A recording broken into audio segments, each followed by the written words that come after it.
Because there's so many people on the internet these days that are like, you can sit on the beach and drink martinis and fucking have passive income and work from your computer. Like, no, you fucking can't. So whoever's listening to this and thinks that's what you're going to fucking do, you're not. That's not how it works. What happens is you fucking kill yourself for 3 or 4 years, maybe 10 years, and then you can do that shit. And hopefully you make money still. That's the reality.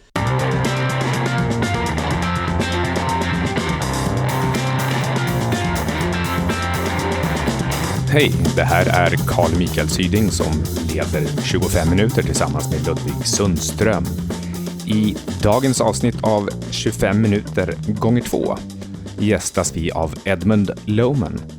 Edmund är en föredetta rockstjärna som gjorde en helomvändning och blev serieentreprenör. Redan som 25-åring slog Edmund igenom som rockstjärna med bandet Red Jumpsuit Apparatus och blev dollarmiljonär. Dock hade han, som du kommer få höra, extrem otur och förlorade allt han hade.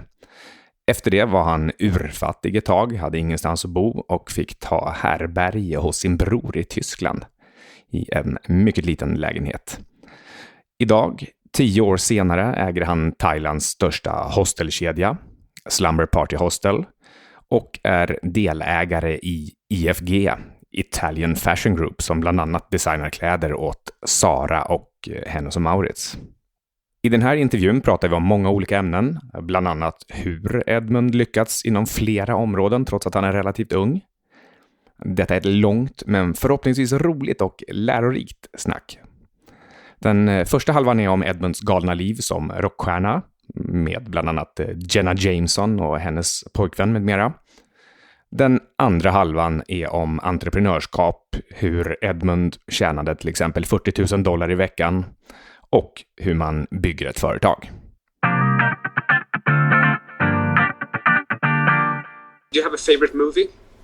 Oh, favorite movie? Good question. Or yes. any good movie. It doesn't have to be your favorite. Just a good movie. Citizen Kane. That inspires you. Citizen Kane. Yeah, all right.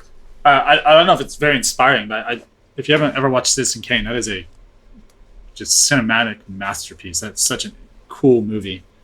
I agree. It's my brother's favorite too. Yeah.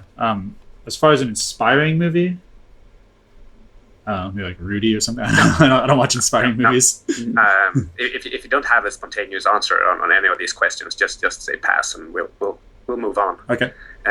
Any good book that you'd like to recommend, or that you come to think of? Not to beat a dead horse, but I really still think The 4-Hour Workweek is such a great book. It's an old book, but fuck, that book is so good. Like, and getting people in the mindset of like,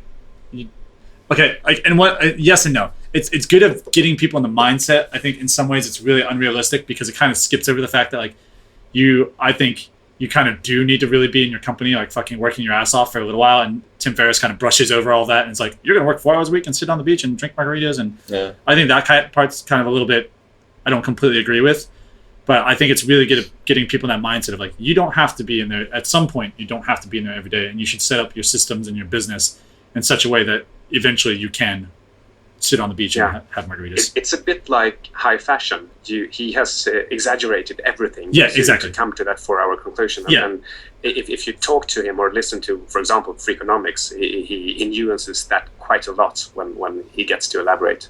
Yeah, exactly. And I mean, also too, I mean, I from what do you call that? What do you degrees mean? of separation. Yeah. I'm 1 degree separated from Tim Ferriss because of Noah Kagan. Yeah. And Noah's been like, like that guy fucking works his ass off. Yeah. So Noah's he about only us. like a fucking 4-hour work week, but he fucking kills himself working. Yeah. But then on the other side, what's quite interesting, Noah, if you ever ask Noah, you're working hard. He's like, I don't fucking work. Like, that'll be the first thing Noah will ever say to you. He's like, yeah, I don't actually work very hard.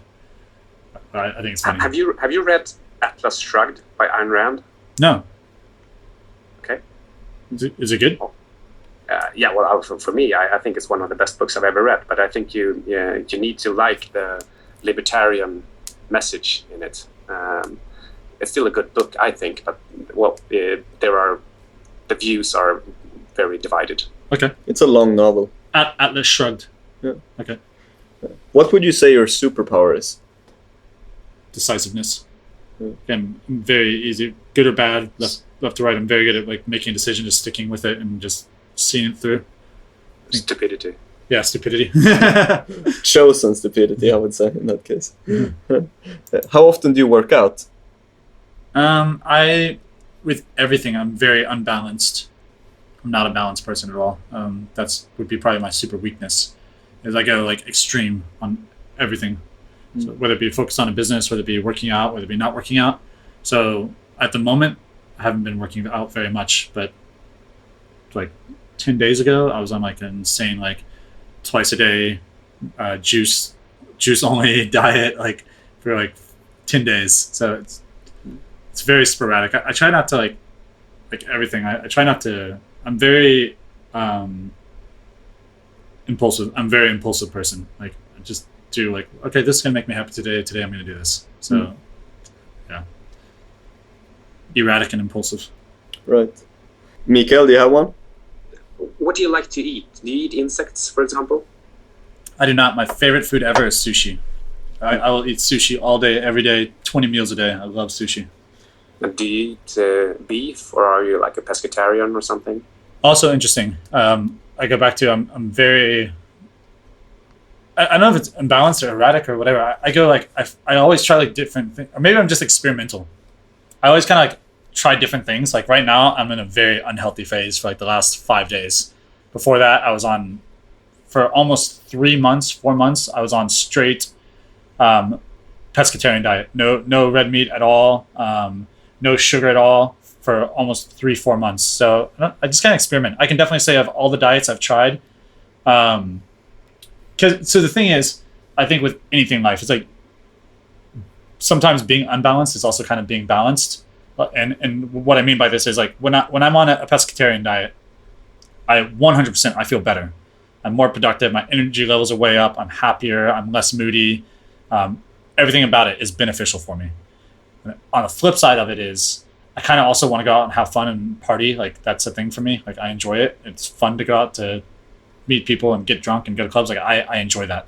So sometimes I want to do like 5 days like this. Like I'm going to go out. I'm out for these 5 days. Like tomorrow I'll be back hardcore on my diet. So yeah, that's generally pescatarian. But the last few days I've eaten red meat, like chicken a few times, but generally pescatarian. Cool. Who would you like to have dinner with if you could have dinner with anyone? Barack Obama. Really? Yeah. Huh. I think he seems like such a cool dude.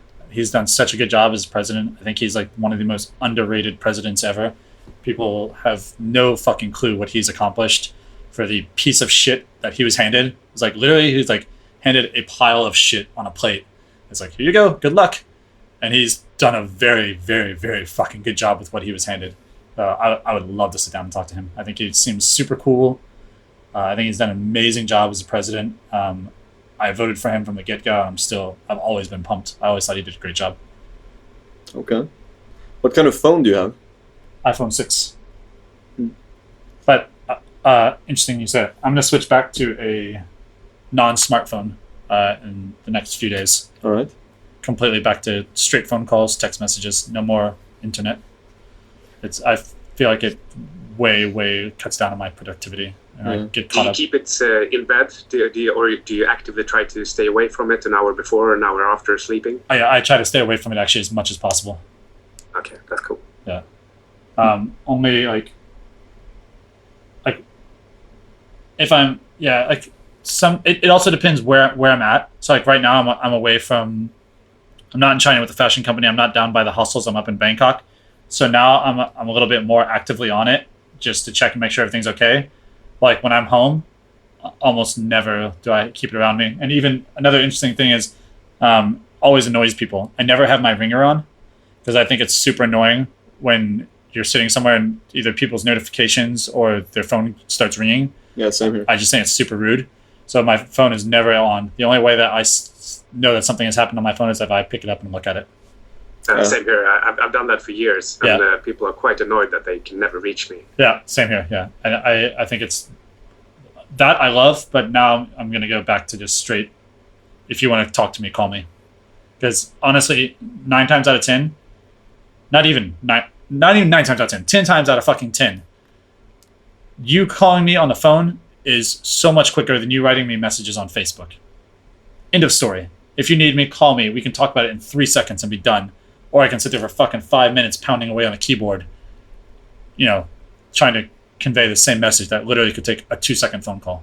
Plus, like if you are relatively successful and you know you're sort of known like you are, it raises the barrier also, so that you know everyone can just contact you. Yeah. I would rather just talk on the phone. It's so much easier.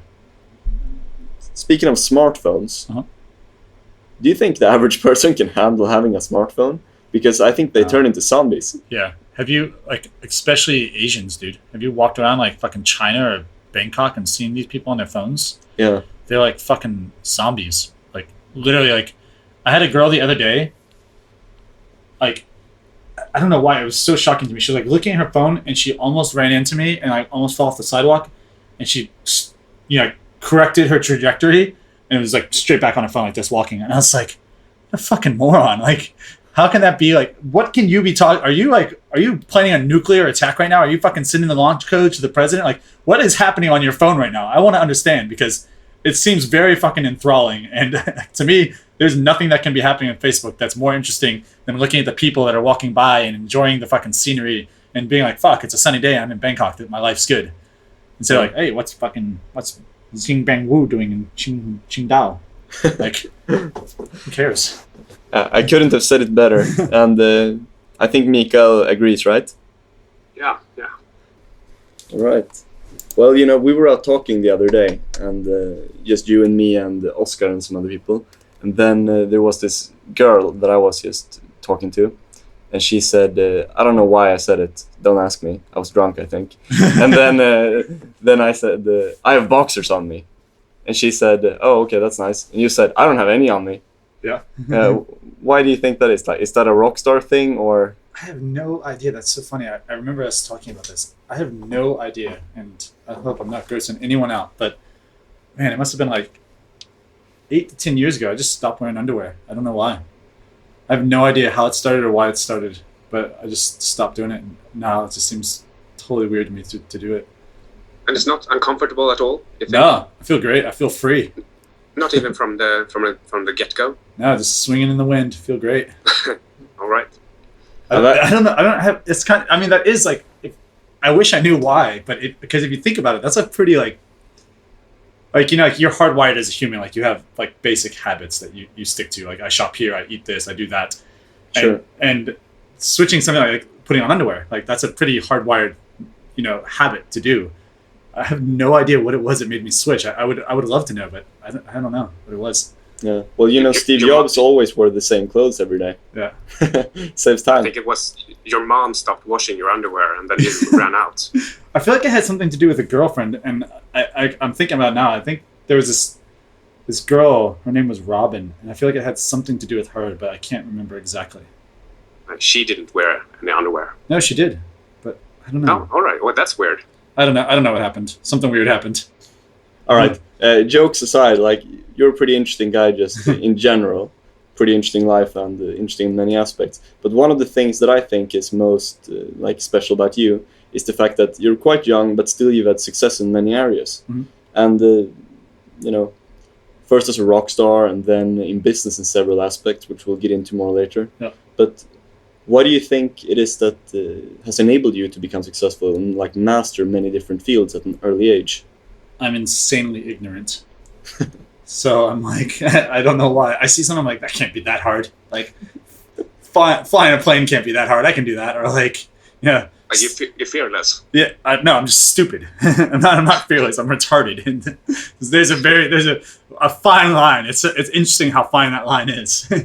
But I don't know why. Like, I remember like the fashion company. I was like, fashion can't be that difficult. Like, you know, you make some clothes and you put it out there, and I just did it. And I think a lot of times people overthink it. I was reading an article actually the other day about Facebook, and I really liked it because normally I think Mark Zuckerberg's a total douchebag when I hear him talk. But this, I was reading an article about him. I was like, wow. I was like, okay, I kind of get this guy now. And he said their big kind of mantra at Facebook is done is better than perfect. And I think that's exactly why I've been successful. You're just like a hardcore executor. It's like, hey, just get it done. Like, it doesn't matter if it's fucking perfect. Just get it done. Open it up. See what happens. Like, you're never going to know unless you show it to people. Like, but what's driven you from one endeavor to the next? It may just coming up with the different areas you've gone into. Well, so one thing is, a lot of people look at it and they're like, oh, like what you've done is so vastly different. Like, oh, how did you do fashion? How did you do, like, now I'm in hospitality, like restaurants and hostels and bars, and how did you do music? It's all so different. But actually, to me, they're all very similar. They're all creative businesses. The big thing about a fashion company is design and creation. In a band, it's writing songs. When you're designing a restaurant or a hotel or a hostel, it's all about the design. How do you create the atmosphere? And to me, they all seem like very similar disciplines. It's all about creating, whether it be something someone hears or something someone tastes or something someone sees that makes them feel special or touches them in some way emotionally. And to me, that's all actually quite similar. So I love creating things. I think what's key there is that you look at them as creative endeavors. Yeah. Whereas most people maybe wouldn't. Yeah. I mean, I'm definitely not a very analytical person. And the fact that, like, in the fashion company, for example, it was always like our accountant or my business partners would always be the ones like really looking at the numbers and, you know, bringing up this and that. And I'd be like, well, I was like, I know basically, like, in my head, more or less, I know where we're at financially. And for me, as long as I know basically where I'm at and I know I have a team behind me that's, whether it be partners or whether it be an accounting team that's really monitoring it closely, that I can trust, I would rather them and someone who enjoys that focus on that than me, you know, kill myself staring at an Excel spreadsheet, because that'll make me go insane. It'll kill my creativity, and that's not where I excel. Makes sense. Let's talk about you being a rock star and making your first million by 25. You were a guitarist in something called Red Jumpsuit Apparatus. Mm-hmm. What was it like being a famous rock star? I hated it, to be honest. I think I've heard you actually went into this wanting to become famous for fame itself, but you learned something different from it. Yeah, exactly. Yeah, I think I was like, I think every human seeks a validation in some way, whether it be through money, through love, through fame, through whatever. Everyone wants some kind of level of success in their life. That's a basic human desire, I think. And for me, I was like, I want to be famous. I want everyone to know who Edmund Lowman is. And when I was in this band, I mean, we were big, but it's like, I wasn't Madonna or anything, but, like, you know what I mean? Like, but I would walk down the street and people knew who I was. And I thought it was super annoying. I was like, man, like, I thought it was going to be so cool to be like, you know, get any girl I want, go to any restaurant I want, and, like, you know, do drugs backstage and get wasted all the time. And you just realize that it's insanely unfulfilling. It's like, no one you meet, it's very hard to make any genuine connection with anyone, because you always have in the back of your mind, like, why is this person talking to me? Is it because I'm in this band? Two is your days just start to mesh into one massive blur, because you're traveling nonstop. You're getting drunk nonstop. I mean, you're typically, your days start at 6, 7 in the morning. You're doing like a radio interview. You're doing some kind of promotional thing in the morning, especially when you're a beginning band like we were, because, you know, this was our first album, so we had to work hard. Like, if you're someone like U2, okay, your life is very cushy and you can pick and choose what you want. But when you're a band that's just getting famous, you have to do every interview, you have to do every meet and greet, anything you can do to keep your name out there, you got to do it. And for me, I just thought it was exhausting. And it's like, you're traveling the world, you didn't get to see anything. Every time you had like a show that night, like, you have to always be on. Like, when you hear these stories about, like, oh, I saw Bon Jovi at a restaurant, he's a fucking asshole. It's like, well, no, Bon Jovi's probably not an asshole. He's been touring for fucking 30 years and had douchebags like you coming up and bothering him for 30 years while he's just trying to eat his fucking steak with his family. It's like, he's probably actually a pretty nice guy, but you're just like, you know, you have to think from his side how fucking annoying that is. Right. And it's like, yeah, it's great being famous, and I'm sure he appreciates you as a fan, but I just want to eat my fucking steak, bro. Like, just leave me alone. And I think that was the part for me where I was like, dude, this is not worth it. Like, no amount of money is worth this. Do you think it was because you're like a private person in general, or was it different for other band members? No, yeah, some people loved it. I mean, you know me fairly well now. Like, I'm a pretty out there guy. I like to go out and party, and I'm crazy, and I like to meet girls and talk to everyone. I'm married, though. I love my wife tremendously, but I still like to go out and flirt and have fun. And it's not, I wouldn't say it's like that I'm like this insanely private person, but I also don't think that it's like, I don't think it's healthy for anyone to be that accessible and have to be on like that, like all the time. Like I should be able to be in a fucking bad mood if I'm in a bad mood. I should be able to stay home today if I don't feel like going to work. But in a band, you can't. You have to always be 100% on, fucking smiling, playing. There's no sick days. Like you're touring, you're gonna play today, no matter fucking what happened. Your mom died? Sorry, bro. Broke up with your girlfriend? Sorry, bro. You're sick? Sorry, bro. You gotta go and smile and fucking do your thing. Yeah, it was exhausting. I hated it. All right. Were you ever nervous on stage or fearful in any way? No, I love being on stage. Like that's the one thing I miss actually is being on stage. And singing and playing is one of the most fulfilling things I've ever done in my life. It's like you feel when you can, whether even when I like I've done a lot of work with the Startup Bros guys the last couple of years. And even like speaking at their events or AppSumo as well. I spoke at a few AppSumo events. Whether it be playing an instrument and singing a song that touches people, or whether it be the words that come out of your mouth that touch people, that real-time feedback, like where you can see the people in the crowd, and you can like see that what you've said has impacted them, or see what you sang impacted them. I think that's like just the most amazing feeling. Completely different, like the podcast right now. Okay, it's great, it's fun. And I'm sure it's going to touch people, but I can't see it happening other than like reading comments maybe later. And it's not like real-time validation. Right. Whereas like when you're on stage speaking or you're playing, like you see right away, like, oh, people that went over well, or like, oh no, that didn't go over well. Like, let's try this. Like that was the best part for me.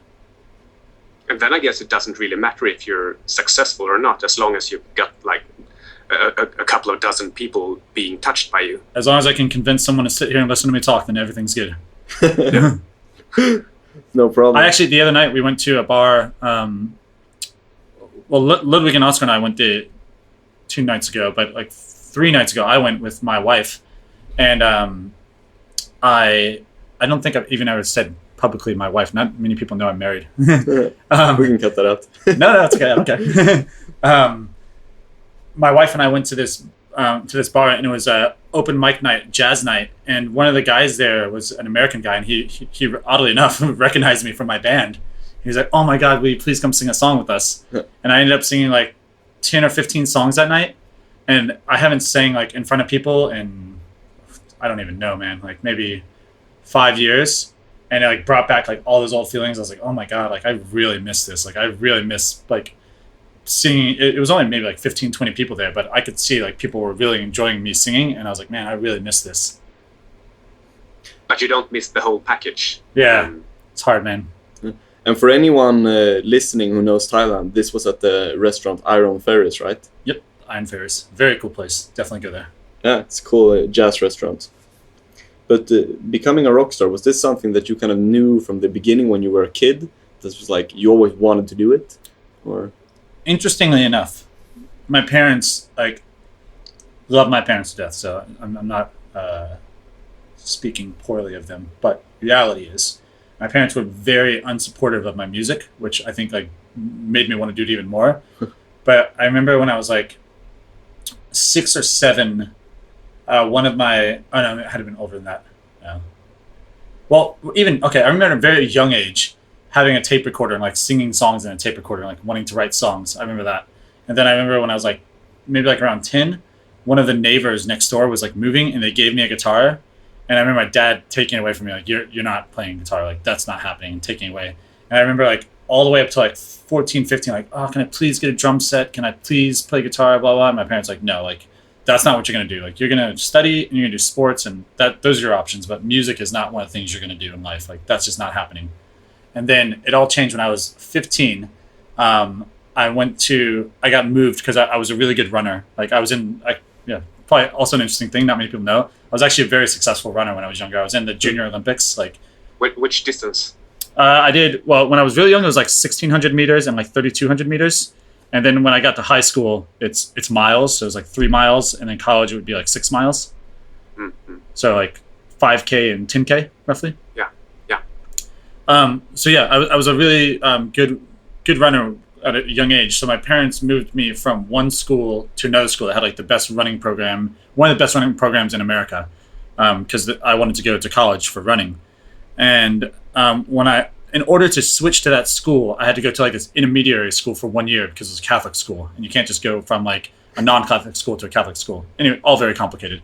That being said, when I was at this intermediary school, the first day on the playground, I very well remember, this kid came up to me. He's like, "Hey man," he's like, "Nice to meet." And the class was like a small class, it was like 20 people. So like me coming into their school was like a big deal because these kids had grown up together for like for the last 4 years. He's like, "Hey man, like you're the new guy here." He's like, "Do you play bass?" And I was like, "No, I don't play bass." He's like, "I got a band. We need a bass player. You want me to teach you?" I'm like, "That's pretty weird." I was like, yes, I do. And it was just like, I saw that. I was like, this is it. This is my opportunity. Like, I'm gonna fucking play bass in a band. So this guy, like, I like called my mom. I was like, "Hey, I'm gonna try out for the soccer team today. So like, you don't need to pick me up till like 7 p.m. And this guy's gonna take me back to his house. So you can just pick me up from this guy's house." And she said, "Okay, yeah, great. I'm glad you can play soccer." And I went like for like 3 hours to this guy's house, and it was like he played guitar, this guy playing drums, and me trying to play bass. I had no idea what I was doing. And I remember that first day, so I was fucking hooked. I'm like, nothing's stopping me. I'm playing music. And so, I started playing quite late. I didn't start playing guitar until I was about 15 years old. And I was hooked. But like you being quite serious made up for it, obviously. Yeah, I mean, the second I had a guitar in my hand, like there was nothing taking it away from me. Like I would nonstop all day, every day play, one thing. And two is like anyone who would sit down and be like, "You know what, come here, come listen to this. I'm gonna play you a song." And it was fucking terrible. But like, any person I could get to sit down in front of me and listen to me play, I would make them sit down in front of me and listen to me play. So you were pretty driven to succeed.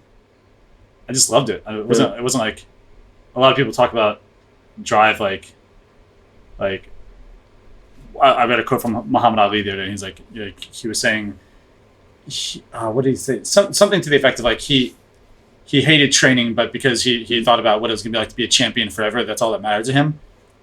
Like that never crossed my mind. It was like, I just love this. Like I just, more than like anything I've ever done, running, girls, anything I've done to this point in my life, like this is awesome. Like I'm fucking, this gets me off. Like I want to play guitar as much as I can. And that's all there was to it. Yeah, I think there are like two things to success. One is to, just get going already. And the second one is do something you like, so you'll do it all day long. Yeah, totally. But I hear a lot of kind of fear from people that I come in contact with, that they try to optimize their lives. They keep talking about, should I choose this or that career, or should I go for something I like, or should I try to make a lot of money first in 5 years, and so on. You don't seem to fall in that category at all. Well, I think it also goes to, like I said before, I'm not very analytical. So it's like I'm not a thinker, ponderer. I'm a doer. It's like you could literally, if you said whatever it might be right now, that you're like, "Hey, this might be a good idea," and if it interests me, I'm like, "Yeah, that's a fucking great idea. Like, let's do that tomorrow," and I would do it. That's just how I am. And a lot of people are like, "Oh, well, it could be this, could be that, we could blah blah blah blah blah blah," and they spend 20 months talking about 50,000 ways they could make this thing, instead of just being like, "Well, dude, just make a shitty version of it, see if people like it, and if they do, then like, optimize it as you go." But you thinking of the best way to make some product that no one's ever seen is just your version of what you think is great. But it's not, you're not selling to yourself, you're selling to the world. You have to do what the world thinks is great. Rather. But do you ever feel a lack of direction or sense of meaninglessness? I suspect it could be easy to kind of get lost in just following your passion. Yeah, I mean, yeah, for sure, definitely. I've had moments. I mean, even like I said, we were talking before we started the podcast, saying like the last 2 to 3 years I haven't really done too much, and it's definitely been a time of self-reflection. Also, at times feeling meaningless as well, being like, "Oh man, like, what am I doing?" Like, it's an interesting byproduct of success, at least for me. Maybe not for everyone, but for me personally, I can say an interesting byproduct of success has been meaninglessness. It's like, oh wow, I've done so much. Like, okay, what do I do now? Like, I don't really have to work anymore. Like, I don't really have to do anything if I don't want to. Like, I don't ever have to. Yeah, I have enough for the rest of my life. Like, I'm not a crazy spender, so like I live a pretty moderate lifestyle for the amount of money that I have available to me. So it's like, oh, like, what do I do now? So in the last, I would say 12 months, like one of the things I've started getting more involved in, which I don't know if it's going to be the big thing that gives me meaning or not. Who's to say, but I've started doing more charity work the last 12 months. And that's like brought me a lot of fulfillment. Like I started an animal welfare down in the southern part of Thailand. We donated money to this child who his father died in a tsunami and paid for his entire college education. Like stuff like that has been really fulfilling for me. And I don't know if that's going to continue. Like if philanthropy is going to be what makes me happy for the rest of my life. But at this moment, it's giving me some direction. It seems that you don't have to be active in finding new meaning. It sounds as if projects just fall into your lap. I mean, I think I would venture to say, I know you're fairly successful as well, Mikael. I would venture to say that it's the same for you, that once you have some either notoriety or financial success, that you notice that projects come to you. Like it wasn't like when I was like 19 or 20, I had to go out and like hustle and try to find people to listen to what I had to say and try to convince them that what I was doing is cool. Now it's the other way around. It's like people are coming to me all the time like, hey man, like I've got this idea, are you interested? Hey man, like are you interested in putting money in this? Hey man, like we're raising money for that. And so now it's like so much easier. It's like I have 20, 30 things coming to me all the time, and then I can decide like, oh, that sounds cool, no, that doesn't sound cool. So it's easier now, it seems. Yeah, but are you good at saying no? Yeah, very good. Very, very good at saying no. That's important. Yeah, it's much more difficult to get me to say yes. Yeah, I don't say yes to much. It has to really get me excited. Otherwise, I don't want to do it. And I have to ask you, did you guys have groupies following you around? Oh yeah. Yeah. Well, I don't know what you want to know, but yeah, 100%. There was lots of everything that you imagine happens in a band definitely happened. But what are some of the things that someone might not imagine about the rockstar life? Something that's like either like a sordid secret or maybe just something people just don't know about.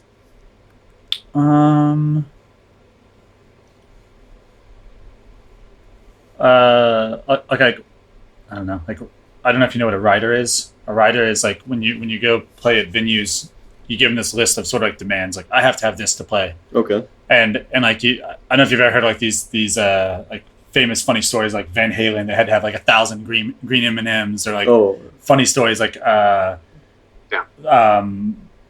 Iggy Pop used to ask for a map of Argentina and like a potted lotus plant, like all these like funny crazy shit. So like we would sometimes be like, just think of like, okay, like what are we gonna put on our rider? Like what fucking funny thing can we like? Let's make it impossible. Like so like because like sometimes it'd be like, dude, we can't find it. Like we're sorry. Like I think we had like I wanted like the ace card from a deck of cards. Sure. I was like, I want 52 ace cards. I want a children's coloring book. I want 3 right Nikes, like 3 right Nike shoes, sports running shoes, just the right one, not the left one. Like it's like I was just like the most random shit I could think of. Like what am I gonna throw on it today? Like and make them go out and do it. It's There's a podcast called Freakonomics, and they actually went through the economics of those kind of requests. Yeah. And in particular regarding the color sorted candy, they said that was about being thorough. They were checking that the arrangers were were thorough, so you knew that they could handle security and other issues as well. Totally true. I mean, that is a very, very, very valid statement, because the logic behind it is that like, okay, like if they fuck up the rider, then like what else is messed up? Like, okay, the backline is messed up. Backline is like how you hook up the instruments. Okay, the backline is gonna be messed up. The monitors are messed up. Security is gonna suck. Like if they can't just get the rider right, then okay, everything's fucked. But and that's from the management side. But I assure you, from the band side, we're just like, what the fuck can we put on here today to fuck with these guys? Like we're gonna think of some crazy shit today. Yeah. I've been up drinking for 3 days. I'm gonna think of something weird. I haven't slept in a week. I got some. I want 25 Barbie dolls, 1 Ken doll, like industrial sized vat of lube, and like whatever you can think of. Like, like that's what we would do. There's always time for lubrication. Always time for lube. Always. That's one thing. I think the other thing too, like on a funny side, okay, because you have to remember, it's like being in a band on tour fucking sucks. Like it is so the glamorous side that you see, that as a spectator, that you see is the 45 minutes, an hour on stage, and then maybe if you get to meet the band, like the 30 minutes after the show, that's what you see. What you don't see is the 10 hours that band drove from one venue last night to this venue today in a shitty tour bus with 5 other smelly guys. And again, people are like, oh, the tour bus, that's so fucking cool. It's like, no, it's not fucking cool. You're stuck in a bus with 8 smelly dudes traveling 10 hours a day with your clothes stuffed underneath, trying to figure out how I can possibly get someone to do my laundry today. And you check into a nice hotel for a few hours and you're like, fuck, finally I can be by myself. And that's like an hour a day. And then like all day you have people poking at you, prodding at you, wanting to talk to you. Oh, you have to be smiley, be happy, blah, blah. And you're just like, dude, this sucks. Yeah, and you're traveling all the time, but without actually traveling or seeing anything. So I guess you kind of build up a demand for traveling for real and alone. Yeah, that was absolutely the worst part to me, was like traveling the world and seeing nothing. I just recently went and saw, I saw a bunch of friends that are in bands, like big bands too, like 30 Seconds to Mars. One of my friends plays drums for the girl Keisha. Another friend of mine is like the tour manager for Nick Jonas or Joe Jonas right now. I've got friends that are doing these massive things still. And I just went and saw one of them recently in Australia. And he was just like he's such a laid back guy. He's like, yeah, man, it's cool, but like it fucking sucks. Like, and it's like to hear him say that, even it's like, okay, I got out for the right reasons, because he's like the most chill guy. I'm not at all. And even he was like, he's like, it's cool, but he's like, I'm so done with this. Like, I need to get I want to open a restaurant or do something else, because like touring like this nonstop. He's been doing it for like 5 or 6 years. He's like, this is just like, this isn't life. This is terrible. I've been all over the world. I haven't seen shit. I've seen inside of crappy club venues with smell like puke and cigarettes and 5-star hotels. That was my travel experience. Were you kind of dreaming of being somebody else during tour or any other time in your life? Or have you always wanted to be you, actually? That's an interesting question.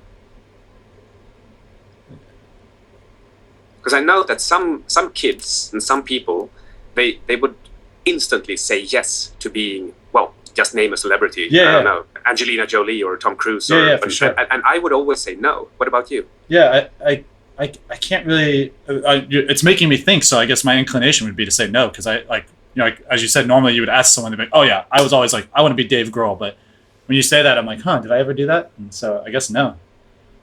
I'm sure there was some people I looked up to and idolized. Like there were definitely rock stars. Like, okay, that guy's cool. Like that'd be cool to be like that, but not any specific one. No. No, and you probably wanted to more kind of achieve that position rather than just get it. Yeah. Well, yeah, achieve rather than mimic, I would say. Like I wanted to be my own rock star, not a cheap version of someone else.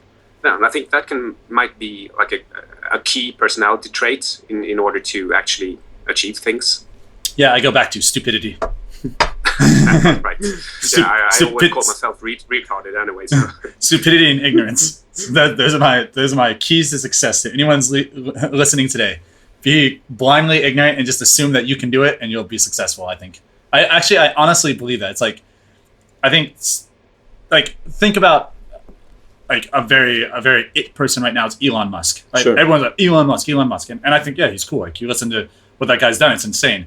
But if you listen to him talk, it's like he's fucking retarded. He's trying to put people on fucking Mars. That guy's an idiot. But he just thinks he can do it, and he probably is going to do it because of that. But if I said to you, like, hey, you know what, Ludwig, I've got this company, and like we're going to fucking launch rockets that are going to land on drone ships in the middle of the ocean, and in a couple of years we're going to send people to Mars, and that's probably where I'm going to retire. You'd look at me like I'm a fucking maniac, and I would be.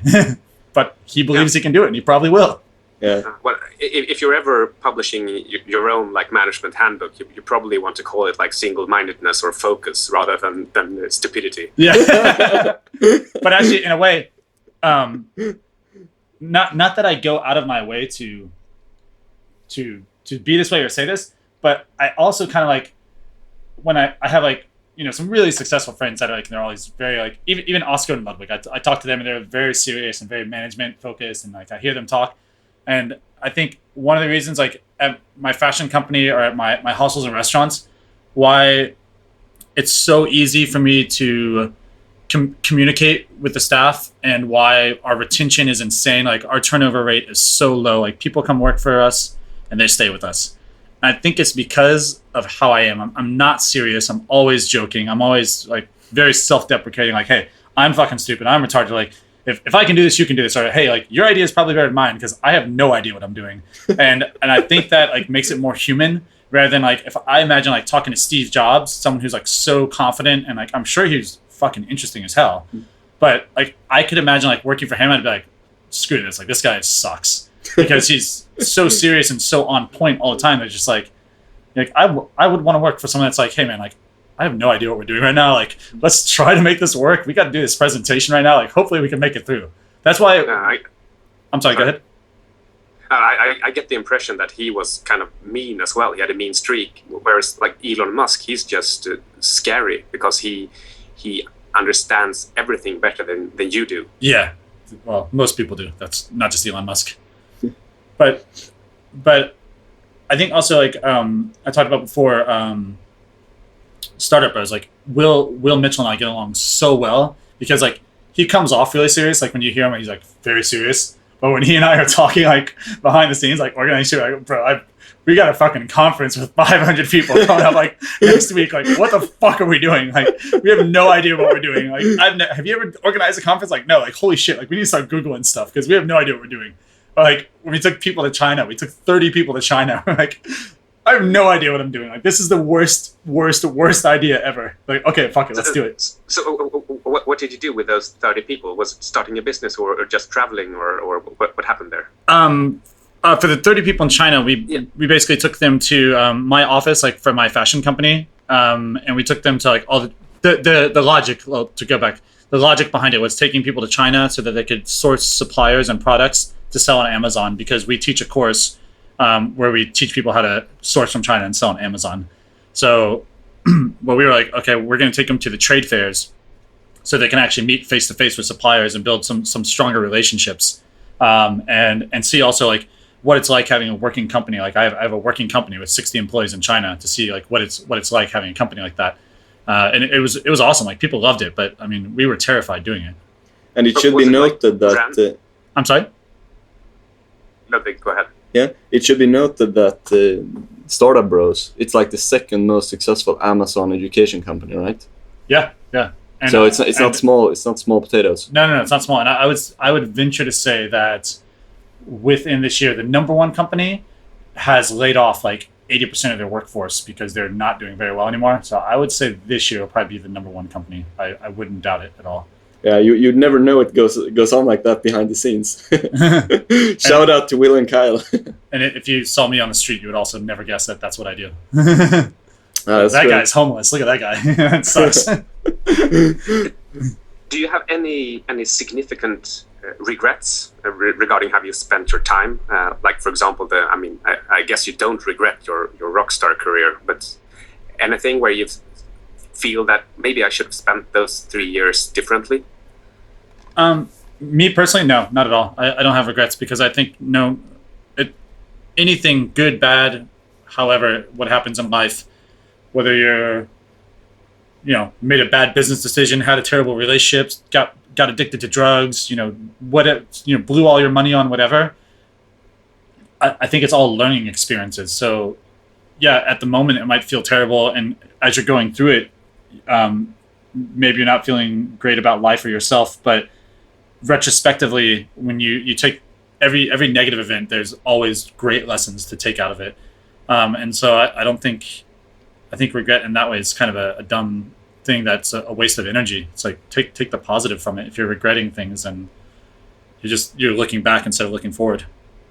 Would you say you ever were addicted to any kind of drug or women? No, I've definitely had my fun for sure, but I would never say addicted. No way. Like we'll cut out anything you like from the interview. No. I've done my fair share of everything. There's probably not many things I haven't done or tried, but I've never had a. I'm too in that way. I'm too logical. I think to get too crazy. Like if I feel like I'm going, I'll push things really far. Whether it be like I said, like women, drugs, or alcohol, or business, or whatever it might be. I have the tendency to push whatever it is like to the extreme, and once I get close to the edge, be like, oh, this is okay. We need to stop this. Like whatever it might be. And really pulling back and doing the exact opposite. Like in that way, I feel like I'm very controlled in that way. I also think that a lot of people don't have I don't know whether it's like probably practice, it's both nature and nurture, but most people don't have the sort of discipline to either execute in general or to just change direction in life as you do. Yeah. I mean, it's very clear, like being around you, that you're super decisive. And it's like, if you want to do something, you will do it. Yeah. Whereas most people kind of, sometimes it's just natural that you hesitate. Like if you have years of doing a bad habit, then you'll change. Then you'll struggle to change it. Yeah. But even in small stuff, like you execute quite quickly. Yeah. A perfect example. I've been in Bangkok now for about 5 days, and it's been like 5 days of like pretty much going out every night and like going and drinking, entertaining friends, this and that. And I said to my friend today when we woke up, I said, "Hey man, I was like, tomorrow we're leaving because I'm over this. Like I don't want to spend like the next 5 days in Bangkok like getting drunk every day. Like that to me sounds shitty. Like I'm done with that. Like we're gonna go to the islands and go hang out and go to like a retreat. Like that's what we're doing, because this to me is like not what a vacation in Thailand is about. So like this is happening tomorrow." He's like, "Okay man, like are you sure?" And I'm like, "I'm booking tickets right now. It's happening. Like this is done. Like we had fun. It was great. Like had a great time, but like time to do something else." And I think that's always, so back to your question, Mikhail, I think that's always how I've been, whether it be with business or with alcohol or with women or whatever. It's always been like, okay, like we had some fun, like that was a good 4 or 5 days, but okay, time to like, let's refocus now and go back to being productive. It probably feels kind of good or safe to know that you have that trait, because that also enables you to go all in for like, in period one. Yeah, and then sure. you know that after a while you have an automatic stop. Yeah, definitely. I was thinking about maybe jumping to the next section, and me after too. your rockstar career. I mean, you lost all your money, or maybe you didn't have that much money, or how did that happen? When the kind of reset in your life and in your career. So after being in the band, I had pretty good amount of money in the bank, and I went to, I don't even think you know this, I went actually to Arizona, and I was involved, one of my best friends in the world, quite interesting, still my best friend to this day, was married to Jenna Jameson. I don't know if you guys know who that is, Jenna Jameson? Yeah, porn star. Yeah. One of the most famous porn stars ever. My best friend, his name's Jay Gardina, was married to Jenna Jameson. He was like the brains behind the Club Jenna brand. I mean, like he made crazy money. He sold his company to Playboy for $60 million, and then was the vice president of Playboy for like 5 years, getting like, $3 million salary a year.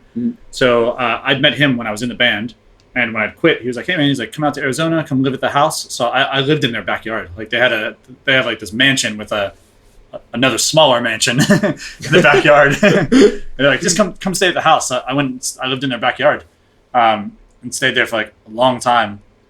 And while I was there, I was one day on the internet, and a friend of mine showed me this blog, and it was called dirtyscottsdale.com.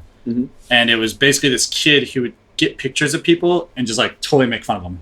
And it was hilarious. And I was like, this is genius. Like it was basically like, you know how there's like celebrity gossip blogs? Yeah.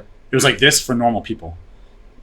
So you just find pictures of like, kind of like the popular kids, like, like even I'm sure in Stockholm, there's like that guy who's like the club promoter who's out every weekend at every club. Yeah. Like that guy is a fucking idiot. Like, and he looks like an idiot, or he's a douchebag, or like, whatever. or maybe he's really cool. Who knows? Whatever. But there's that guy. Yeah. And there's usually several in a big town. He would basically take those guys and make fun of them, or girls, or whoever it was. And I was like, I just thought it was genius. I was like, so different from what anyone else was doing on the internet. It was like such a cool spin. I was like, I want to be involved in this. And so I got a hold of the kid and fucking tracked him down, and he was like super secretive. No one knew who he was. He had like an alias. His alias was Nick Ritchie. And I finally tracked him down and convinced him to meet me. And because he was afraid. He was like, someone's going to beat me up or kill me or like what? Because he was like, sometimes he was putting like politicians and stuff on. Like he was genuinely afraid. Yeah, you could have been one of them. Yeah, totally. So he finally agreed to meet me. I met him at a strip club, funny enough. And we sat down talking. I was like, this website is awesome. Like, this can be huge. And I got convinced him to work with me, even though I knew nothing about the internet and still don't. And then I got my friend Jay, who's married to Jen Jameson, to invest in it as well. And we took this website from like this, doing like 5,000 hits a month to now, it still exists now. It's called thedirty.com. And he does about 2.5 million unique visits a month right now.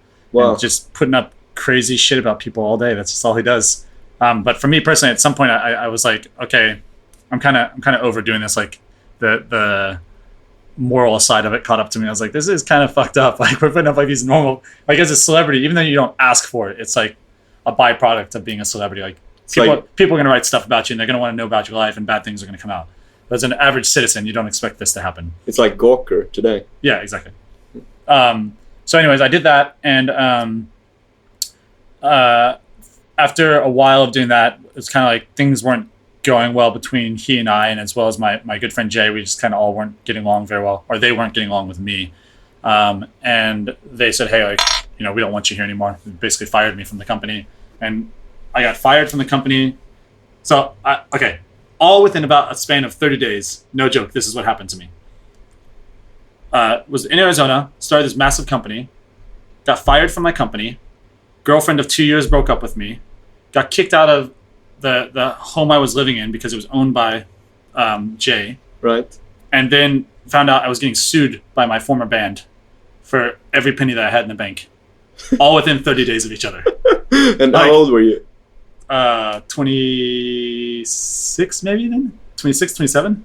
All right.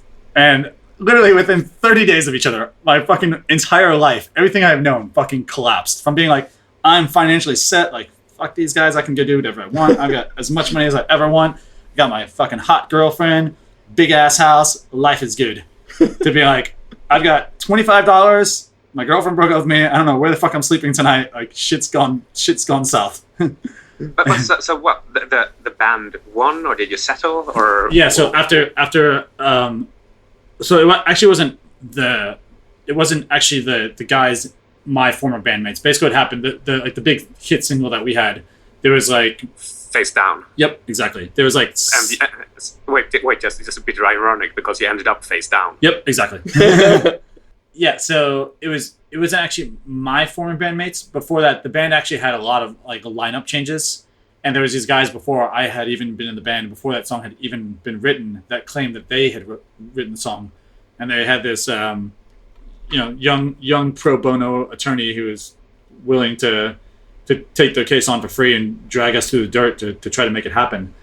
And so when it happened, they were able to get the studio where we recorded all. So we originally, I won't say anyone's name because that would be rude, but we originally recorded a lot of demos at this one recording studio.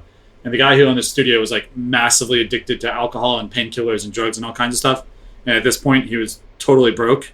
And so we're in this famous band and he's broke, which, okay, I understand. That must not be a very good feeling, but it's also due to your own devices, not because of anything we did. Mm. So the former band members were able to get in cahoots with him and basically go and say like, well, yep, I remember I was at the studio that day. Like they were all here recording that song. I remember them writing it and blah, blah, blah, blah. And so they had a pretty good case because they had this guy on their side. And basically it went on and on and on and on for a long time. And finally we decided to settle. And when we decided to settle, it turned out that a few of the band members that were still in the band were quite insolvent. And I was the only one really with money. And we all had our like when you start a band or you write a song, you make a publishing company, just like an LLC that collects the royalties of any song you write. And we had this publishing company all together. And so after they went after the assets of the publishing company, which had no assets, they started going after individual assets, and I was the one with all the assets, and so I lost like 95% of what I had. So were you angry or sad, or did you become apathetic? How did this strike you? Angry, sad, destructive, suicidal, wanted to murder people. All of the above. It sounds like something I would feel. Sounds understandable. And how did you bounce back? How could you ever come back from this and actually create something again? Yeah, it was definitely very fucking humbling, that's for sure.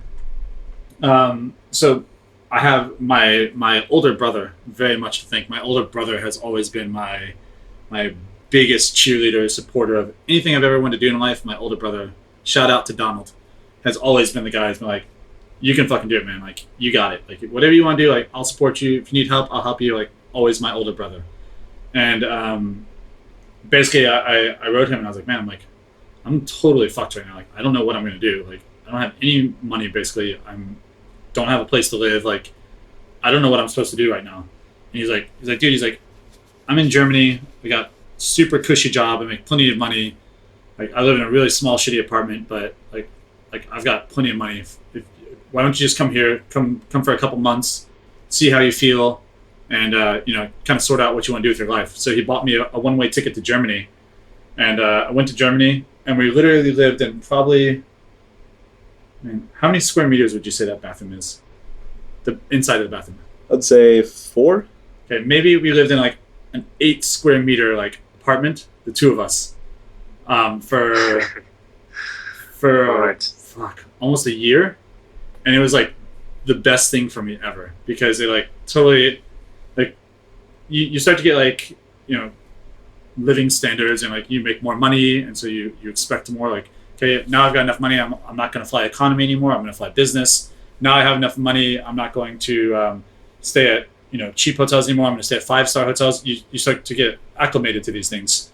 And I think this was the best thing to like totally break me down and be like, hey man, like, you're starting back from scratch now. You're living in a shitty 1-bedroom apartment with your brother in Germany with 0 money in your bank account, borrowing money from him to try to survive. Like, you need to figure out life. And so then what I did was I started, after living there for a while, like I was just for quite a while just mooching off my brother. Like here and there, I actually taught English like here and there, because I needed to make like some money. So I would like teach English at like the local schools, or then my brother got me a job at the university as like a lecturer. So I'd like go into like to like business classes and talk about like internet marketing or like being in a band. Mm-hmm. And so I started making like a little bit of money doing these things, which is like hilarious. I was like speaking at a university, and then like fucking half the students, because it's like like 27, 28 years old and speaking to like all these hot young German girls that are like 18 to like 20. So I'm just like non-stop fucking all the students. And then I got the idea to start the most illegal business in the world. So don't anyone do this.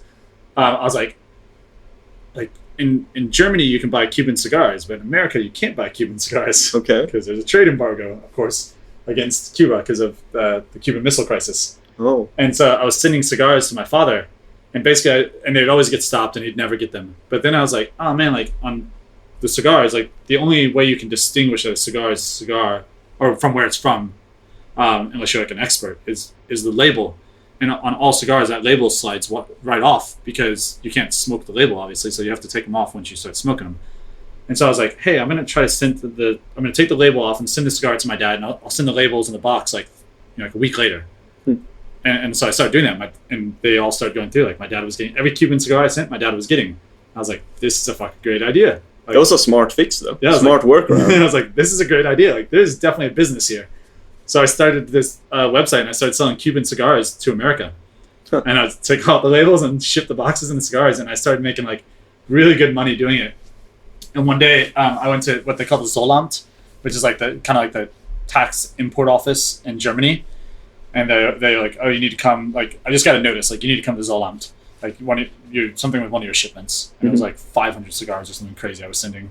So I go there and I'm like doing everything. And at the end, the lady like grabs my hand and she's like, you know, we're not dumb, right? You know this, right? And I was like, what do you mean? Like, totally ignorantly. Like, she's like, you know, we're not stupid, right? And I was like, I'm sorry, I don't know what you're talking about. She's like, we know what you're doing. And I was like, okay. And she's like, it's not illegal in Germany. She's like, but if you ever get caught in the U.S. doing this, like, this is a federal offense. Like, you're gonna go to fucking prison. Like, this isn't like slap on the wrist. Like, this is a big deal. Like, you're gonna get in fucking trouble. How big? I don't know. I didn't get caught. So basically, I'll tell you what I did. So basically, like, it scared the shit out of me. So I went online, started Googling, like, like illegal importation of, like, tobacco products in America. Right. And it was like maximum sentence of like 25 years in federal prison. And I was like, holy fuck. Like, right away, stopped every order, stopped the website. I was like, nope, not doing this anymore. And I contacted a lawyer in America, and I'm just like, hey, like, I've been doing this for like the last 12 months, and I've made about this much money, and like, I'm really afraid like that the government's going to catch me eventually. Like, what should I do? He's like, just turn yourself in, and they'll charge you a fine, and like, that'll be it. So that's what I did. Like, had him file. Oh, I'm sorry. Cool. Oh, cool. I was just waiting for the conclusion to this, because I was afraid that we couldn't send this.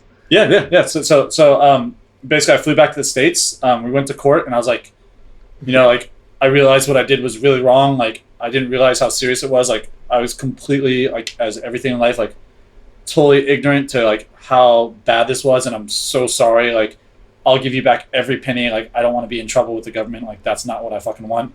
And the judge was like, awesome. He's like, he's like, we're gonna fine you this much, and that's it. Case. And did they actually fine you exactly what you said? No, like, that you'd made way less. Like, maybe like less. 15% of what I made. Oh my god! Yeah, that's, it was super fair. It was a great deal. So you made some money. Yeah, I made a ton. Nice. So if you're listening, do exactly what he did, and then go to the judge, and you'll keep 85%. Potentially, depends on the judge. Yeah. I don't know if Sweden is as nice. You could also go to jail for 25 years. You can also go to jail for 25 years. It can go either way. So I don't know if you want to roll the dice on that one. Yeah, and then after that, I decided to go to China. I had a friend over there that was running a fashion company, and I had a bit of money from my illegal cigar venture, and went there. Decided to start working with him, and we kind of just had this concept of like, or I had this concept, like, I was looking at like all the fashion that was coming out, and they were producing like really good stuff already. And I was like, man, these fashion stores like Zara, H&M, Gap, all these big companies, like, I was like, they're not very innovative. Like, they take the same shit every year, and they like change like 2 or 3 things, and they resell you the same thing basically with like the pocket on the right side instead of the left side. Like, that's their fucking innovation. That's what Zara and H&M and all these companies do. I was like, that can't be that hard to do. Let's go and buy a bunch of their shit and copy it and like change 2 or 3 things and sell it back to them, because that's what they're doing to us. And that's what we did. And yeah. What was that before you started the Kikai Express? Kikai Express was like a byproduct of IFG fashion. So we were doing IFG, and it was like going really well.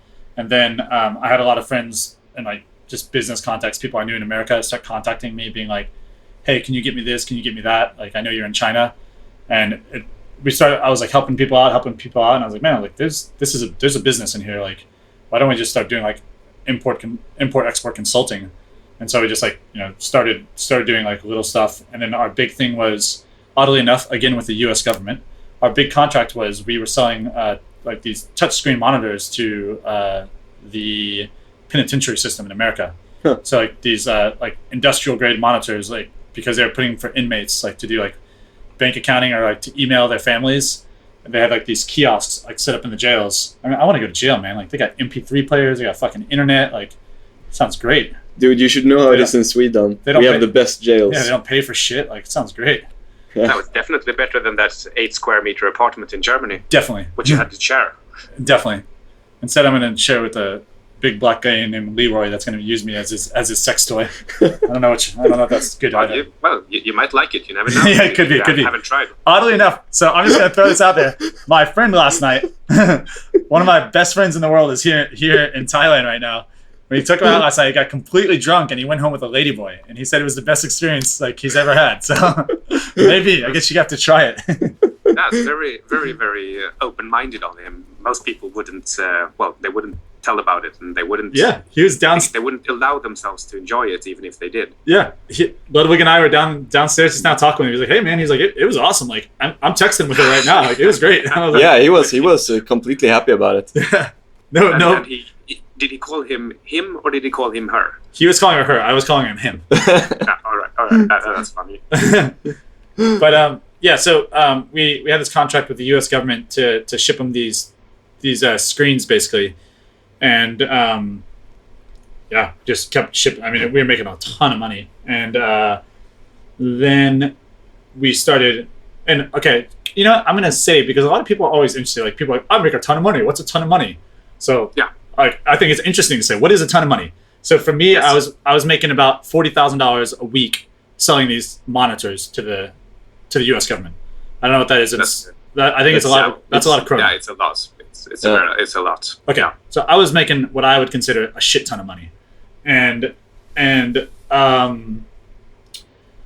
basically, so we're making all this money, and you know, at that point, it's like economies of scale, sort of. It's like things start getting more efficient. You start making more money because you're selling more, and then you also start having money that you don't know what to do with. Like as any successful person, you're like, oh, I've got a ton of money now. Like, what do I do with my ton of money?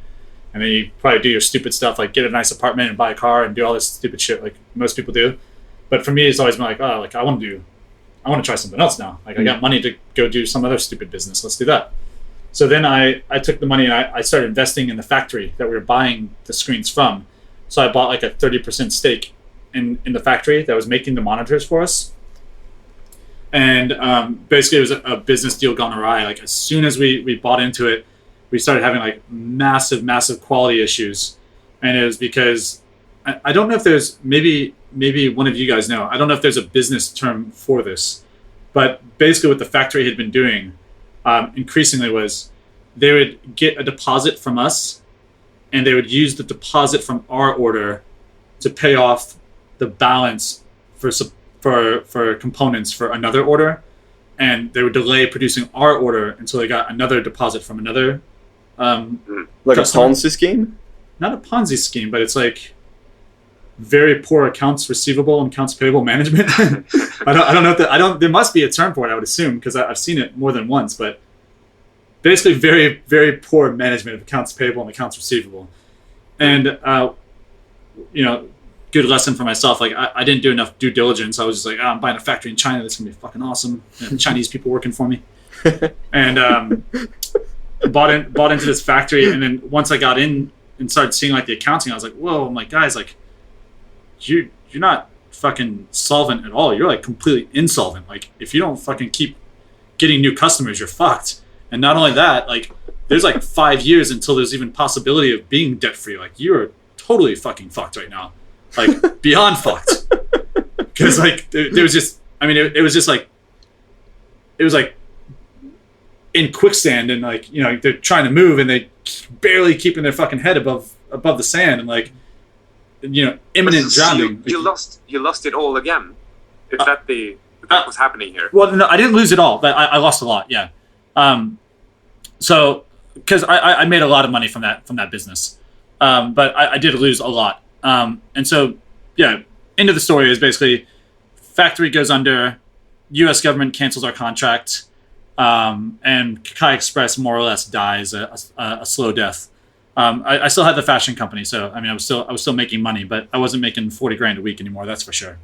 And again, I mean, still when you go from making $160,000 a month to making $15,000 a month, it's still a really good life, but it's still a massive fucking adjustment. So I can't say I lost it all. Like, oh, it's in poverty. Like, oh fuck, I was making $15,000 a month. Like, okay, a lot of people would love to make $15,000 a month, and I totally get it. But so did you become like homicidal again and depressed and apathetic and all those things at the same time, or was this easier? That was much easier. I didn't really like. I was certainly really angry, but I was just like, okay, like I was more disappointed in myself. I was like, you know, I should have seen that coming. Like there was clear signs that this was a bad idea, and I got too excited about it and was too caught up in the idea of it instead of looking at the realism of what was actually going on, and just made a poor business decision. So I was more just disappointed in myself, and it was just a good lesson to be like, okay, like you need to be more diligent. Like if you're going to invest in something, like be way more diligent about finding out what you're buying. Mikael will send you his checklist. His what? He has many checklists for investing. Oh, okay. They're quite good, actually. Okay. Anyway, if we backtrack a bit. Well, what you say? I was just saying that the list is mostly about the psychology of investing, not really like mechanical or numerical. It's psychology. Still good. My investing strategy is invest in what I think is cool. It's working so far. Yeah, pretty good. Anyway, if we kind of backtrack a bit, like before you had this success, you still had to learn how to do business in China, correct? Yeah. Like that's a pretty big deal for a Westerner. Yes and no. I mean, there's like the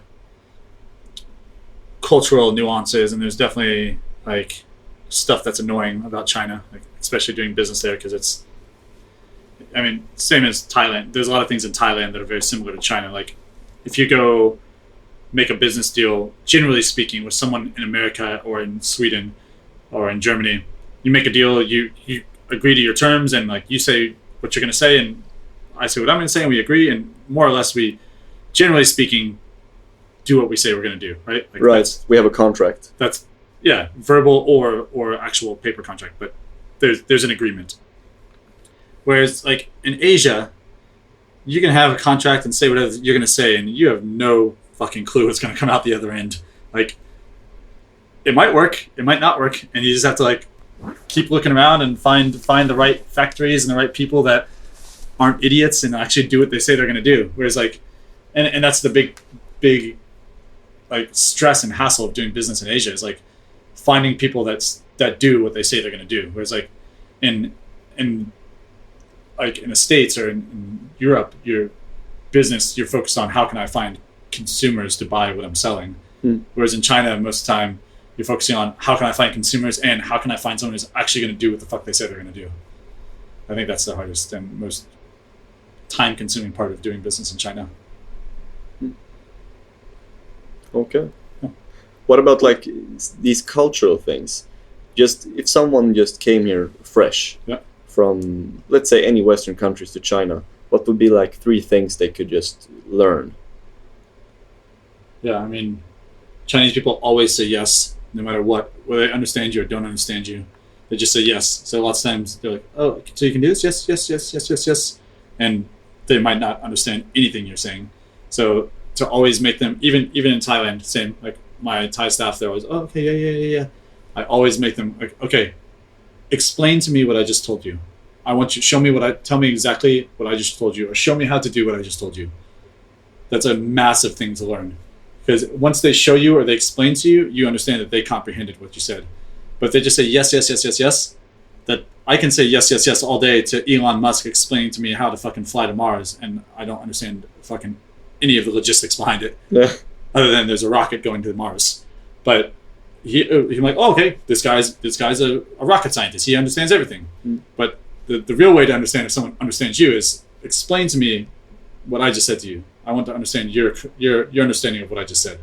That's a massive one. Do they ever get offended by that? It's like a control question. Yeah, I wouldn't say offended, but definitely embarrassed. I've had staff get really embarrassed because they said yes 20 times, and in China and same in Thailand, they have kind of what they call face. I mean, we have in the States too. Like if you lose face, like you say something to someone, they call you out and you lose face. But in China, it's like a really ingrained deeply in the culture is like your face is like everything. So you have to always present your best foot forward, always look good, like don't ever get called out. And normally in Chinese culture, they wouldn't do it to someone because you calling someone out also makes them lose face. And basically what I learned, or what I can't say if I learned, but what I implemented was when we hired people for our company, we just made it very clear. We say, when you walk through this door each morning, you are no longer in fucking China. This is not China. You're in a Western company. You're in Europe. You're in America. You're not in fucking China. So all of your stuff, like it or not, take all of that shit and leave it at the door. Like we're running this like an American company, and you might quit and you might hate it, or you might love it and you might learn something. But we're running this our style, not the Chinese style. And you're not in China, you're in hell, and I'm the chief devil. Exactly. And our turnover rate was terrible. Like in the beginning, like we had people left and right quitting because we ran it like an American company, and it was really hard to find staff. But now we've had the same, 50, 60 people for about 5 years. And I would say like any of those people, if they went and started their own company or went to any other company in the world, would be massive assets, because what we've done with all of them is make sure that they've traveled a lot. Like when we go to trade fairs, like the fashion shows in like Vegas or New York or Italy or Germany, we take our whole team with us, 50, 60 people. We take everyone to our shows so that they can see the world and start communicating outside of China and realizing that we're not actually insane chief devils, like Mikael so eloquently put it, that we're actually normal people, and this is how people communicate in our country. And this is, once people like cultural nuances for any culture, whether it be American or Swedish or Thai or Chinese, it's only because you've never traveled outside of that country, right? So any person that starts traveling the world starts becoming more of a world citizen rather than a Thai citizen or an American citizen. And once you start becoming that, your mind completely opens up and changes. And I think that's the most valuable asset for almost anyone. It's like, go travel the world, go meet people from different countries, see how things are. Like, I never in a million years thought I would marry a Thai girl. Never in a million years.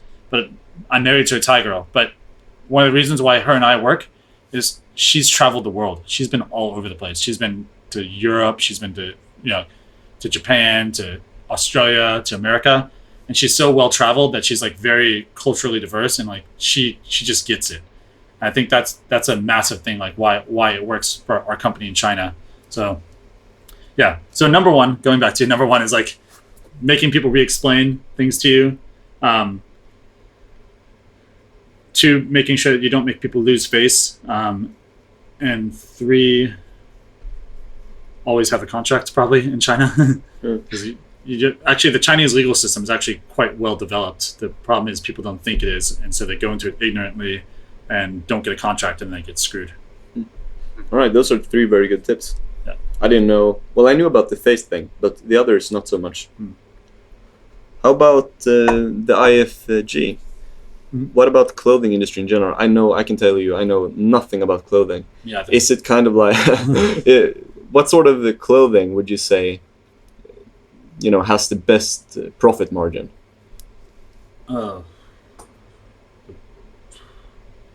Best profit margin. I mean, I don't know everything, but for us personally, like Pew jackets. So Pew is like fake leather. Oh yeah. So if you go to like Zara or H&M, lots of times you'll see like these like $150, $200 jackets that look fucking awesome, but you go and touch them, they almost feel like rubber. Yeah, but they look exactly like leather. Those jackets are really profitable because they don't cost too much to make. And you can sell them for a pretty good margin.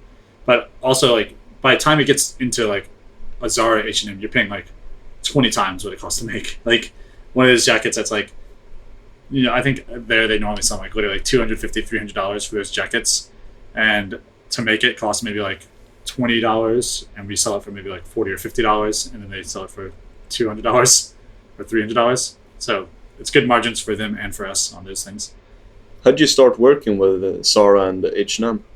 I had a friend who was working at a company called Hot Topic, which was like this kind of like emo. How do you explain Hot Topic? Like they sold rock star clothing for rock stars, basically. Okay. For emo kids, for people who like bands. All around America, they have Hot Topics, and he knew people that worked at these companies as buyers, and so any of these big companies, Hot Topic, Target, Zara, H&M, have buyers that go around the world and shop for product to sell at their stores. And basically, he introduced us to the buyers. We convinced them to come out and see us. They came and saw what we were doing. They're like, "This is awesome." When in reality, all we'd done is gone into those stores, buy their stuff, hire some designers, be like, "Hey, can you change this around a bit and put this here and put that there?" And like, we had no idea what we were doing. And they came and literally rebought their shit from us. They literally went to their stores, bought their things, and resold it to them. That's literally what we did. No joke. Like, that's what happened. like took their shirt, sent it to a factory, like changed 2 or 3 things, and sold it back to them. It's like if I bought a Ferrari from you, fucking put gold fucking wheels on instead of silver wheels, painted it red, and changed the interior from brown leather to black leather. And it's like, hey, I've got this new car. It's you interested in buying it? And you're like, oh my god, that's fucking awesome. And people go to design school for like 10 years. Yeah, it's retarded. The fashion industry is ridiculous. Like there's like almost zero innovation in I mean, there are like when you see the fashion shows, like, you know, like there's these designers that do this way off the wall crazy shit, but how many people do you see walking down the street wearing fucking, you know, clear plastic dresses with fucking Indian headdresses coming off their head? Like, no one. No one actually buys that shit. They do that just to be creative, which is fine and interesting, and that's good. No one wears that.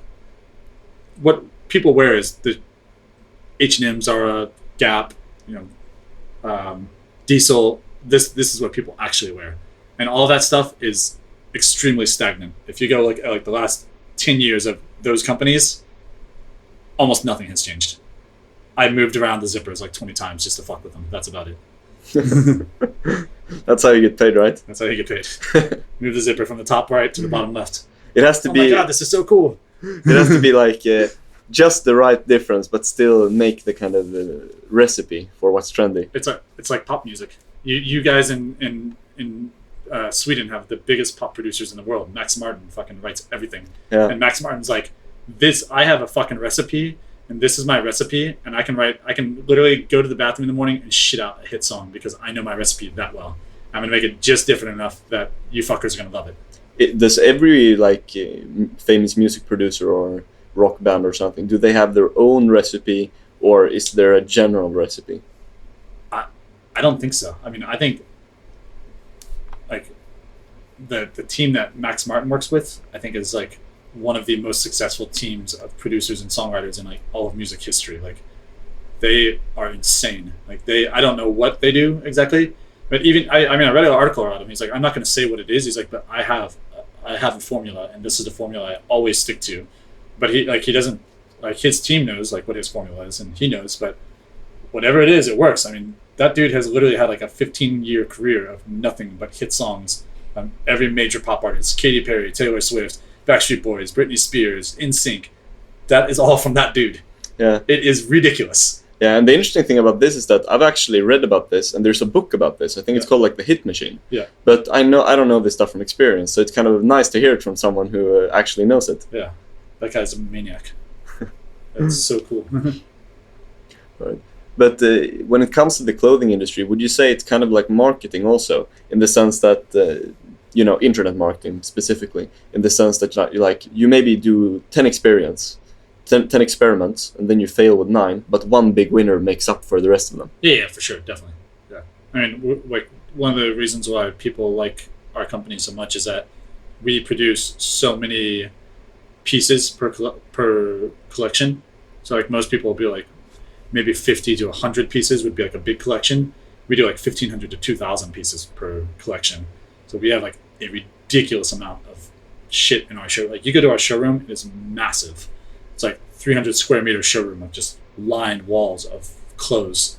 And so people love, like the buyers love to go in there because they have so much to choose from. And just like, we don't need to, I mean, like literally we have buyers coming from companies that we've never worked with before and being like, I'm just going to cancel all my, like I can see right away there's plenty from here for me to choose from. So yeah.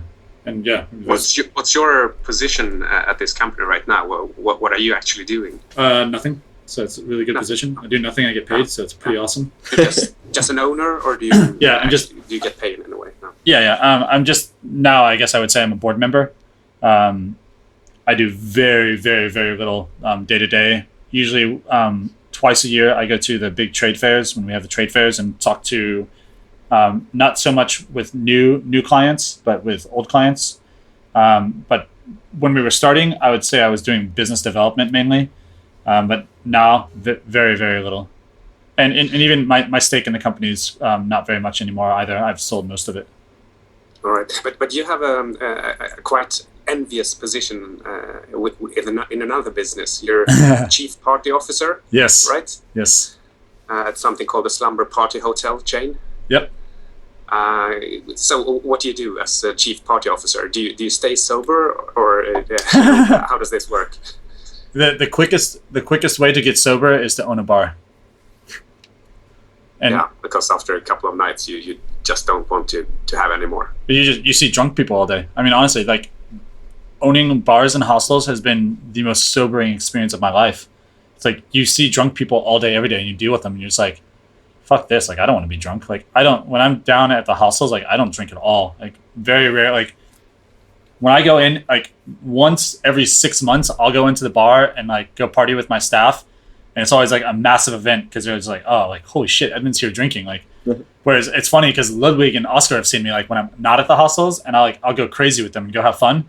But, like, when I'm down at the hostels, like, I don't go near alcohol because, like, it just, yeah, it's just not, doesn't interest me when I'm around that. But yeah, it's a really cool business. I love it. It's we have 3 right now, about to be 4, all in the southern part of Thailand. And yeah, I mean, it's a great business. I never thought that the hostel business would be a very profitable business. Again, you know, I like to talk numbers because people are always like, what's a lot of money? What's big money? So I can say from the hostels that I make roughly like $30,000 to $45,000 a month, which in Thailand is a fucking ridiculous amount of money, I can tell you. Yeah. I mean, even in any country, making $30,000 to $45,000 a month is awesome. Like, especially in a cash business that's hard to tax. I mean, of course, don't get me in trouble with the government again, by the way.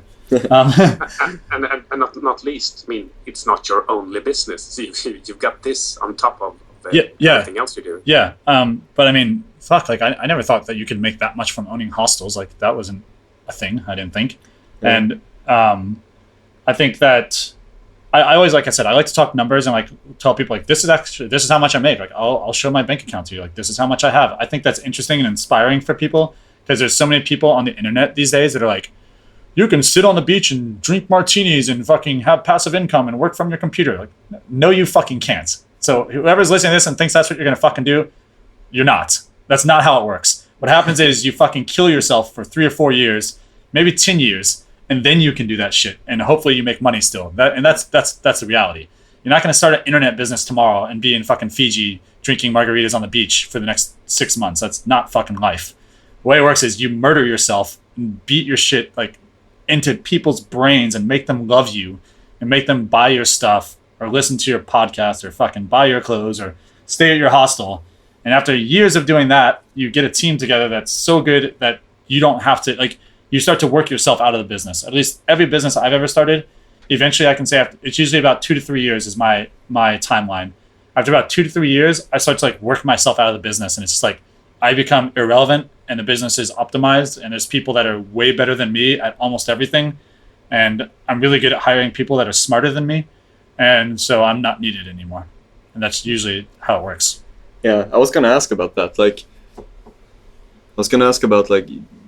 you've been in many entrepreneurial projects and stuff like that, and then you've made that transition from, as the saying goes, that working in your business to working on your business. Yeah. And how, for someone who is in that phase right now, or someone who doesn't really understand what to do with it, what's like one practical advice you could give? I just had this conversation again, I'll say, with Will Mitchell the other day. He's in this very, I call it's like every company goes through this, I think, this phase when you go from like 2 or 3 people to like all of a sudden you have 6 people, and that's like a big kind of like weird, awkward phase, because then like the 2 or 3 people that are in the beginning, like you start to see like the dynamic, like the power dynamic, like somebody who thought they were an owner or thought they were like a boss all of a sudden realizes that they're just a staff member. And that's usually like one of these phases where you start to lose people, and you're like, hey, like, I appreciate all the work you've done to now, but you're not the owner. Like, I'm the owner of this company. And it's always a little weird dynamic there. And then when you go from like 10 staff to like 20 staff, there's also like this really weird dynamic shift of like, oh fuck, like now if I want to meet with Edmund, I need to make an appointment to meet with Edmund. Or now, like, even though Edmund's my best friend, he's actually my boss. And it's always like this very weird power dynamic in these growth phases in companies. But then once you get to like this 20 person to 45 person stage, it's no longer the dynamic of who's the boss, who's where. Like from 10 to 20, a lot of times you're dealing with like power struggles. Like staff who were there in the beginning, like partners who thought they were, more had more seniority than they did. Like everyone's kind of struggling to find their position where they're supposed to fucking feed on the, get their piece of the totem pie. pole. Yeah, and then when you get from 20 people over, all of a sudden it's very clear who's doing what, and then you can start focusing on like, how can I train these people so well that I don't have to be here every day? Like that's always been my thing. Like I don't want to fucking be here every day working at a hostel. Like that sounds terrible to me. I don't want to be there every day, like sitting at the fashion company typing emails. That sounds terrible to me. I don't know what I want to do all day every day, but it's never been any of the business or any things I've done. Maybe what I want to do all day every day is think of new ways to start new businesses. Maybe that's all I'm supposed to do, and it's like chaotic and stressful life. But maybe that's what I am. I'm just an entrepreneur, and I just need to keep starting businesses. But in every business, like I said, once you get those 20 people, it's like becomes then like, how can I promote people and make people as successful as possible so that they can run this for me, or they can go start their own business. And my theory has always been like, try to make everyone around me more successful than me. And if I have that mentality, like I want to make them as successful as possible. If you have a business idea that's fucking great, like I want to invest in it. And that like creates the most the most employee loyalty and satisfaction. Like I don't pay huge salaries at any of my companies, but my staff are so satisfied in their jobs because they feel like if they have a great idea, they can come to me and they know that I'll listen to them and possibly do it. And they know that no matter what, like I'm going to push to make them as successful as possible. I think that's the big thing that makes it so like you have a team that's going to run it for you, and they're going to fucking really care about it, and they're going to be like as insane and as fanatic about it as you are. And once that happens, you can come hang out in Bangkok and drink beers and send your friends off with ladyboys. That's the dream, I think, right?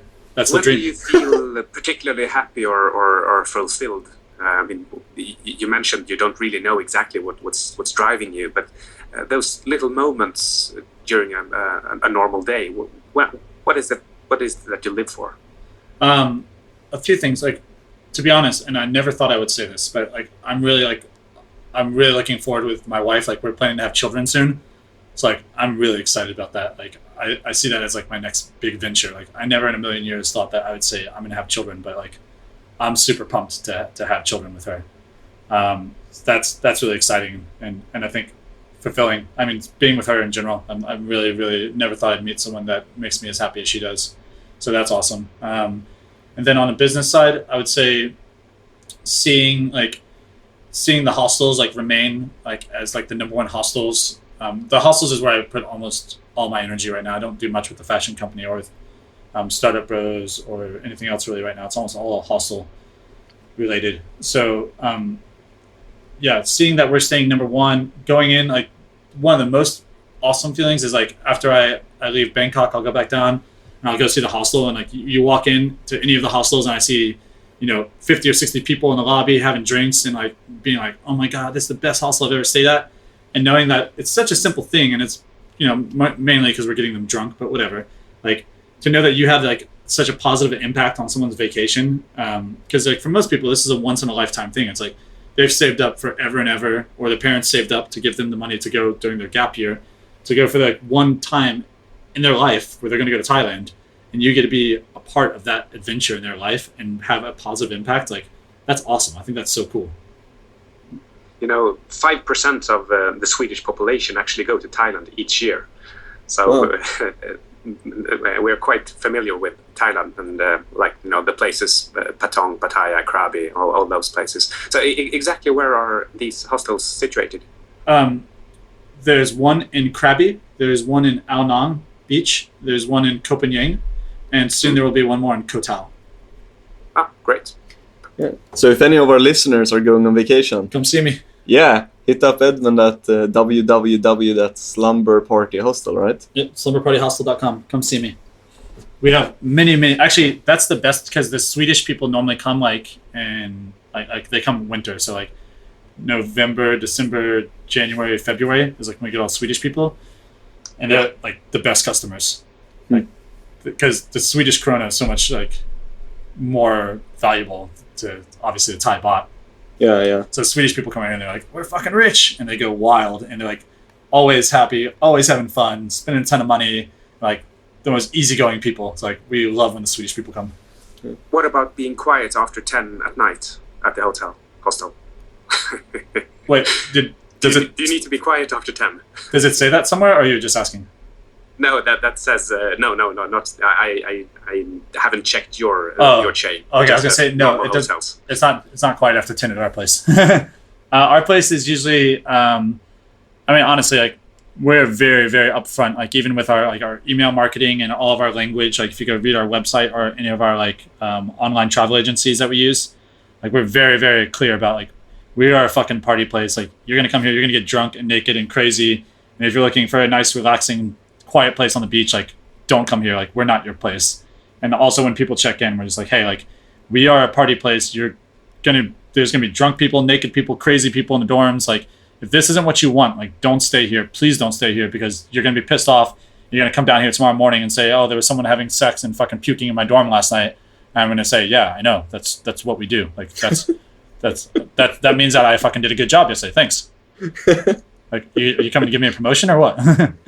So like, I mean, of course we do our best like to control the dorms and we have really good security and all this, but we're a party hostel. Like that's what we do. Don't come to us to chill out. Come to us to get crazy.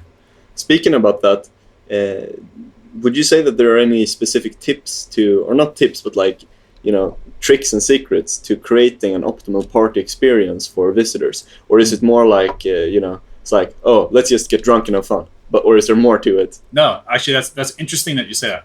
There's a very specific science, in my opinion, to making people party and drink a lot. One thing is the lights being low, so that it's like not super easy to like distinguish people, and like not so that it's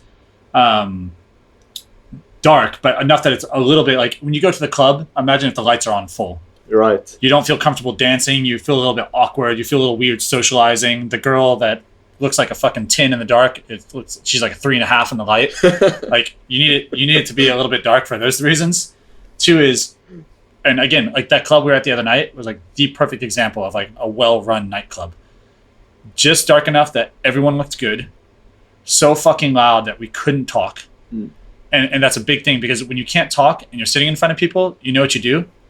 You drink because you feel awkward. So you want something in your hand. You want to drink because you don't want to be sitting in a fucking nightclub with your arms crossed, not dancing, not doing anything. So what people do is they drink. So it needs to be dark enough that everyone looks good, loud enough that you can't talk so people feel socially awkward so they start drinking. That you have, that club didn't have it, but in our hostels that you have staff that are getting everyone involved. Like we grab people literally like, hey, we're going to do a dance contest now. Hey, we're going to do a conga line now. We're going to do beer pong. Like have staff that are constantly pulling everyone in, not letting people sit there and not have fun. Like forcing, you are going to fucking come and you're going to drink this shot right now, and pulling people and getting to have a good time. Making sure you always have events, like something that everyone can get excited about every night, and stuff like that. Like we have a very specific formula at the hostels that we follow. That's the sort of stuff that always interests me. Yeah, I'm the sort of guy who likes, when I'm out or something, I like to think about these things. I read an article about like the psychology of nightclubs before I opened the hostel. Oh, we should link to it. Yeah, and one of the things was talking about like how the lighting and the music, and then it was like it doesn't fucking matter what you're playing. It matters how loud it is. It needs to be just loud enough that people can't have a conversation like this, but just quiet enough that if they're screaming in their ear that they can still talk. And that makes people feel awkward socially, and so they start drinking more because they don't want to just stand around doing nothing. Right. It makes sense. Think about the other night when we were out. Before we were at that nightclub, we had at Iron Fairies, we could totally hear each other drink. How many drinks did we have there? 3? 2, 3, maybe. We were at that nightclub and we were there for a couple hours. We were at that nightclub for how long? I don't remember. 45 minutes, maybe an hour. We drank a fucking entire bottle of vodka. Yeah. Why? Because we couldn't talk to each other, and because the lights were low and we couldn't fucking see. So we'd be like, okay, we're gonna start pounding drinks because that's all we can do. Yeah, that's a good point. Yeah. But you knew what was going on, but I didn't. I still fell for it.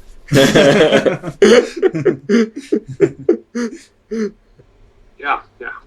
Yeah. I think we'll end it on that note then. Awesome. Thank you very much for being on our show, Edmund. Yeah, thank you for having me. And Mikael, Great talking to you. I Interesting stories. Yeah, I enjoyed speaking with you, and hopefully we can meet somewhere sometime for a beer. Yeah.